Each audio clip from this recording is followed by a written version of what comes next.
अब हम लोग देखते हैं, ठीक है। अगला टॉपिक है आपका रेशियो एंड प्रोपोर्शन। तो रेशियो बेसिकली है क्या? Ratio is a comparison of two quantities, यानी जो दो क्वांटिटीज़ हैं उनका क्या है, वो कंपैरिजन है, ठीक है।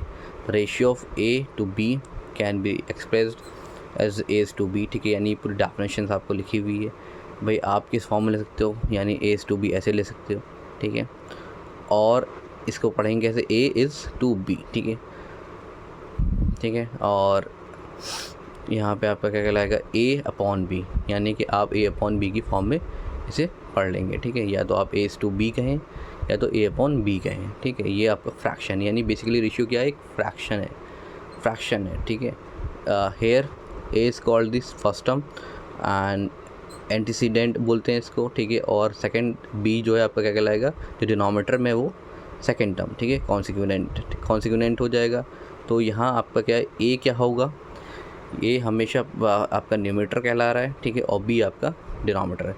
तो ए एंटीसीडेंट है और बी जो है कॉन्सिक्वेंट है, ठीक है, यानी डिनोमिनेटर जो है आपका। अब इसको हम दो फॉर्म में कर सकते हैं, यानी बेसिकली कंपैरिजन है, ए क्वांटिटी हो जाएगी, बी दूसरी क्वांटिटी हो जाएगी, ठीक है। कंपैरिजन कैसे है भाई, एक आप पार्ट टू पार्ट कीजिए, ठीक है। एक फॉर्म ये है पार्ट इज़ टू पार्ट, या फिर आप उस पार्ट टू होल कर सकते हैं, ठीक है, यानी पार्ट इज़ टू होल, ठीक है। पार्ट इज़ टू यानी होल जो है वो क्या है, सम ऑफ होल पार्ट्स, यानी जितने भी पार्ट्स हैं सब का, ठीक है। ऑल पार्ट्स यानी जितने भी पार्ट्स हैं उसमें आप उन सब का कर दीजिए, सम कर दीजिए, तो वो आपको होल मिल जाएगा, ठीक है, यानी पूरा का पूरा पार्ट मिल जाएगा। अब एग्जांपल से समझाएंगे, ठीक है। प्रॉपर्टीज़ क्या है, it is an expression basically क्या है, कलेक्शन ऑफ वर्ड्स, ठीक है, यानी ग्रुपिंग है किसका, लेटर्स जो है आपके, ठीक है, लेटर्स का जो है आपका, और आप ये जो न्यूमेरिकल वैल्यूज़ हैं उन सब का मिला जो ग्रुप बनता है उसको हम एक्सप्रेशन कहते हैं, ठीक है। तो बेसिकली इसमें कोई राइट और लेफ़्ट नहीं है जो हम इक्वेशन बोलें, एक एक्सप्रेशन है, कलेक्शन है।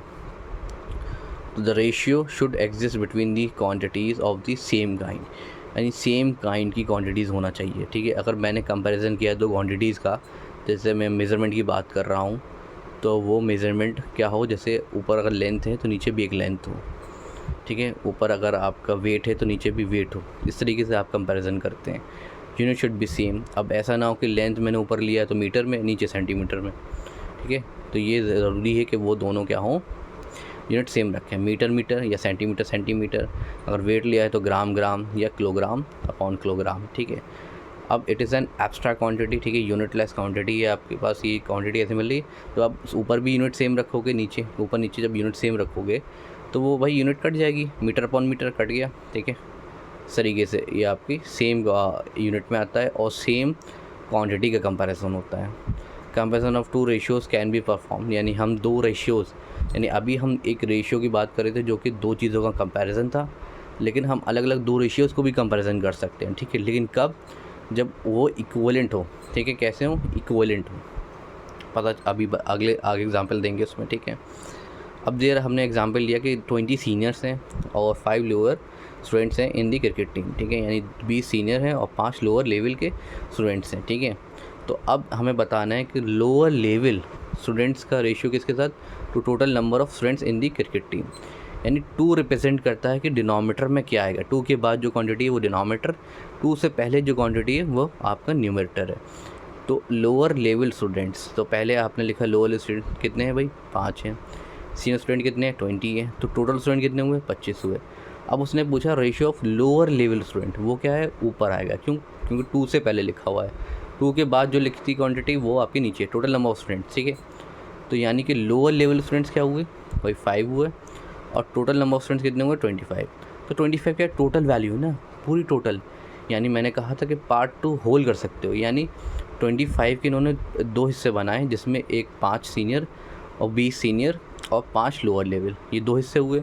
तो इनको अगर आपस में करता तो ये पार्ट टू पार्ट कहलाता, लेकिन इन दोनों पार्ट को जोड़कर आपको क्या मिल रहा है, होल मिल रहा है, यानी कि टोटल मिल रहा है 25, ठीक है। तो यहाँ पे इन्होंने पार्ट यूज़ किया ऊपर और नीचे आपने इन्होंने होल यूज़ किया, ठीक है।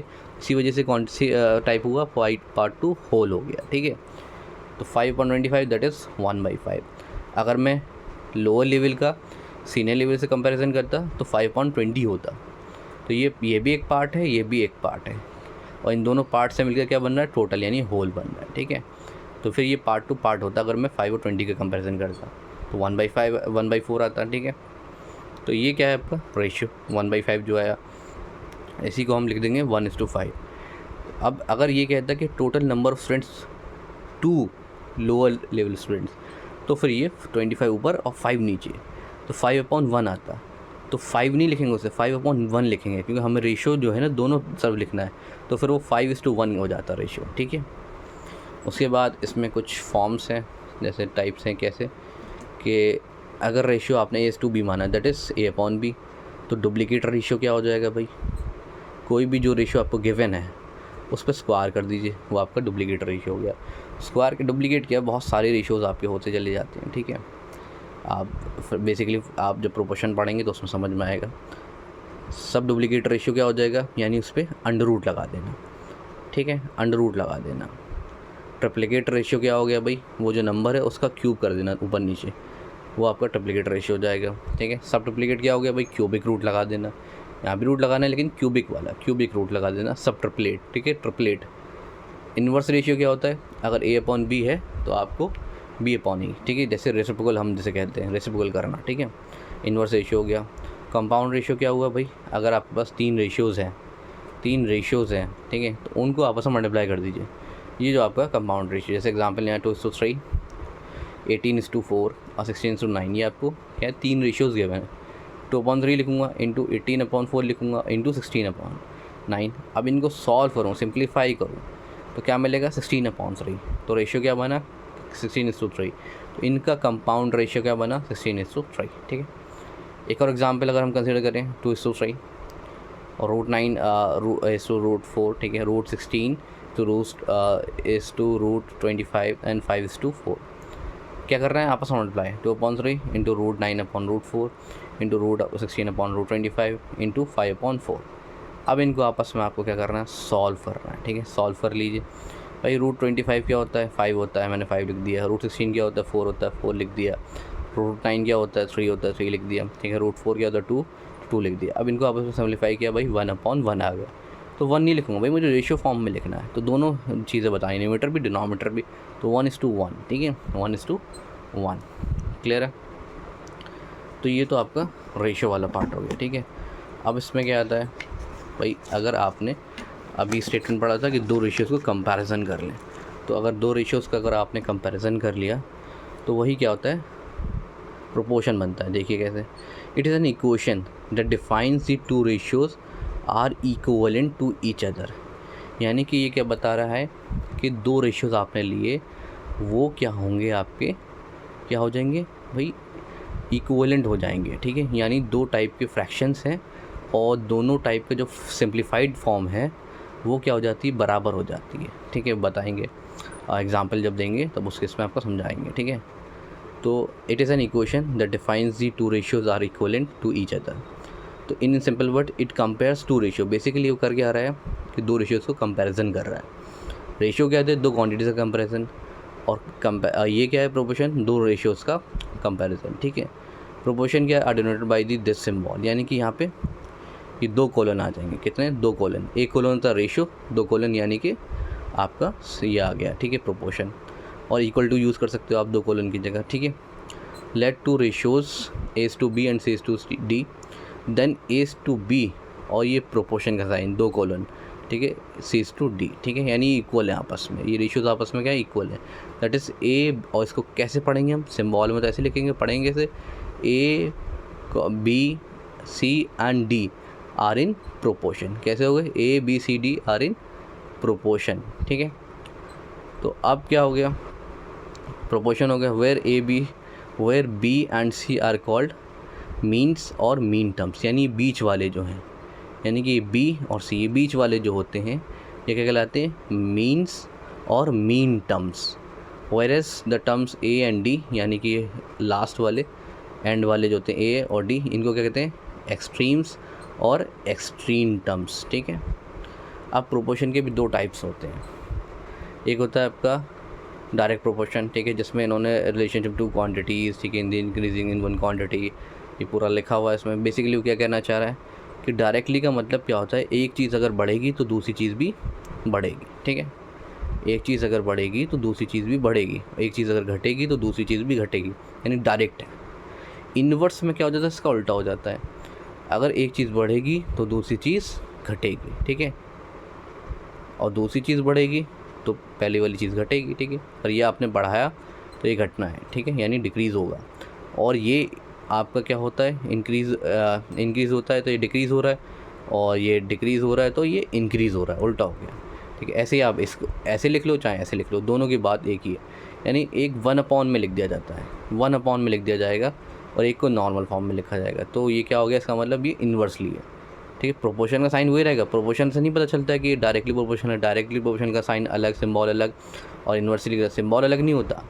इन्वर्सली कैसे पता चलता है कि एक न्यूमरेटर फॉर्म में और एक डिनोमिनेटर, ये 1/, की फॉर्म में लिखा है, 1/, फॉर्म में लिखा हुआ है, ठीक है, और एक ऊपर है, तो यानी कि ये इन्वर्सली दोनों ऊपर हैं या दोनों नीचे हैं, ठीक है, दोनों ऊपर हैं, या फिर आप इसको यहाँ ले सकते हो, ठीक है, 1/a इंटू 1/b। तो ये भी क्या हुआ, डायरेक्टली प्रोपोर्शनल हुआ, ए बढ़ेगा तो बी बढ़ेगा, ए घटेगा तो बी घटेगा, ठीक है, दोनों ऊपर हो या दोनों नीचे हो, यहाँ क्या है, एक ऊपर और एक नीचे, ठीक है।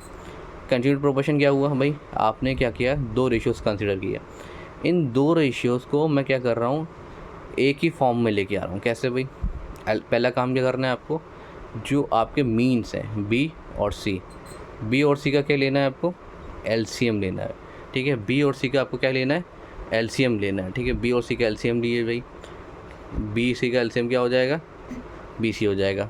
देन उसके बाद क्या होगा, फर्स्ट रेशियो विल बी, यानी कि जो बी सी एलसीएम आया है तो फर्स्ट रेशियो में बी से कैसे बन सकता है, इसको सी से मल्टीप्लाई कर देंगे, सी मल्टीप्लाई कर दिया, इसमें ए से ए में सी मल्टीप्लाई कर देंगे, मल्टीप्लाई कर दिया, तो ए सी इज़ टू बी सी बन गया।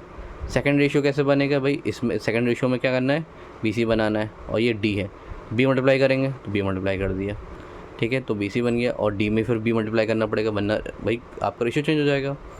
उसके बाद क्या है भाई, देखिए इसका एंडिंग यानी कि सेकंड टर्म और इसका फर्स्ट टर्म दोनों सेम हो गए, तो अब इन तीनों को एक साथ लिख दूंगा, ठीक है। तो क्या हो गया, A B is to B C is to D C D B. तो ये क्या कहलाएगा, कंटिन्यूड प्रोपोर्शन, यानी अलग अलग प्रोपोर्शंस को, यानी अलग अलग दो रेशियोज़ से उनको एक ही साथ मैंने फॉर्म बना लिया, ठीक है। तो ये क्या कहलाता है, कंटिन्यूड प्रोपोर्शन, ठीक है। ये क्या कहलाएंगे आपके, कंटिन्यूड प्रोपोर्शन। अब इसके शॉर्टकट्स भी हैं, ये अभी समझाने के लिए शॉर्टकट्स में क्वेश्चंस कराएंगे सारे, ठीक है। चलिए।